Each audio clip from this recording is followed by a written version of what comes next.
1.5 বছর আমি যাদেরকে দুঃসময় মানে 17 বছর আন্দোলনে আমি তো জেলা ছাত্র দলের সভাপতি ছিলাম, যাদেরকে আমি যুবলীগ, যাদেরকে আমি আওয়ামী লীগ, যাদেরকে আমি ছাত্রলীগে দেখছি, তারা এখন এনসিপি সেই সব ছেলেপেলেরা আমার ছাত্র দলের ছেলেপেলেদের উপর হামলা করে।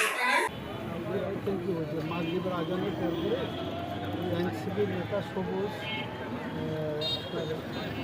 উত্তরদিক থেকে আমাদের থানার এদিক থেকে আসতেছিল প্রত্যাশানী দিয়ে যাবে তরুণী মোড়ে যখন আসছে একটা মোটর সাইকেল তার ওই যে রেলিং ইয়েতে একজনে গায়ে লাগছে লাগাইলে তাদের মধ্যে একটু হাতাহাতি হয়েছিল।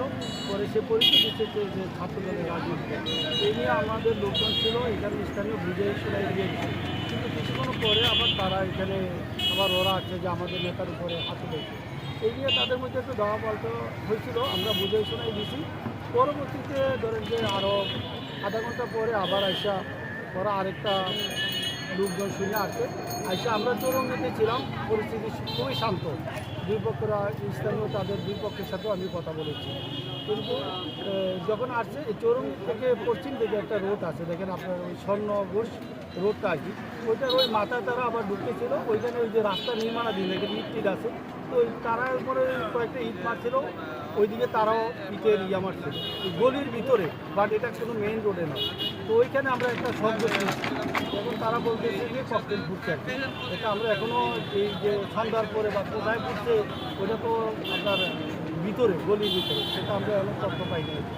এই ঘটনায় কাউকে গ্রেপ্তার করা হয়েছে না, দুই পক্ষ যে আমাদের দাবা খাইয়া চলে গেছে, আমাদের তো যে চৌরঙ্গে যে আমাদের নিয়ন্ত্রণ আছে, রোড ক্লিয়ার আছে, কোনো ইয়ে নেই। এখন গ্রামের ভিতরে ওইদিকে যদি কিছু ইয়ে হয়ে থাকে সেদিকেও আমি আমার পার্টি নিয়ে ঘুরে আসছি, কাউকে পাই না। একেবারে ওই মোড় হইতে ইয়ার মধ্যে ঘুরে আসছি। থ্যাংক ইউ ভাই, অনেক ঘটনা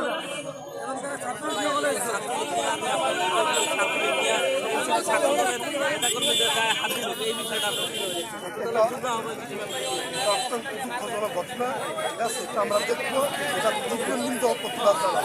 এটা আমাদের যত সবাই আমরা দেখবো নিন্দ প্রতিবাদ জানাই। এটা আমাদের যত সবাই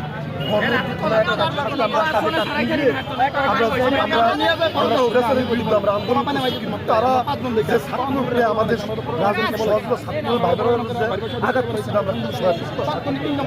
এটা সুষ্ঠু বিচার আর যদি সুষ্ঠু বিচার নয় তাহলে আবার আমরা অন্যদিকে আমরা